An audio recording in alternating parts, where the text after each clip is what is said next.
Welcome to Sundari silk. ફરીથી આજે તમારા માટે એક નવા કોન્સેપ્ટ લઈને અમે હાજર છે. તમે જોઈ શકો છો પાકિસ્તાની કોન્સેપ્ટની અંદર બેસ્ટ વેરાયટી લઈને આવ્યા છે. કટવર્ક બોર્ડર આખી રહેવાની છે સાઈડ ઉપર અને ટોટલી હેન્ડવર્કનું કામ રહેવાનું છે અને પ્યોર ઓર્ગેન્ઝા ફેબ્રિકમાં રહેવાનું છે વસ્તુ. એની જોડે પેન્ટ સ્ટ્રેચેબલ રહેવાની છે અને દુપટ્ટો ઓર્ગેન્ઝા ફેબ્રિકનો રહેવાનો છે. પછી બીજી એક કોટન ફેબ્રિક ઉપર ફેન્સી કોન્સેપ્ટ લઈને આવ્યા છે. એકદમ નાઇસ વેરાયટી છે.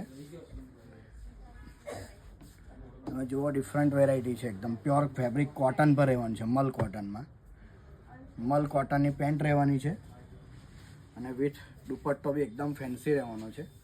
ફૂલ સાઇઝનો દુપટ્ટો પણ રહેવાનો છે. અને બીજી એક વેરાયટી પ્યોર જોર્જેટ ઉપર રહેવાની છે પાકિસ્તાની સ્ટાઇલમાં. એમાં પણ સ્ટ્રેચેબલ પેન્ટ અને ઓર્ગેન્ઝા ફેબ્રિકનો દુપટ્ટો રહેવાનો છે. આ ટાઈપની ન્યૂ વેરાયટી બાય કરવા માટે શોરૂમ પર વિઝિટ કરો. અમારા પેજને લાઇક, ફોલો અને શેર કરો. Thank you.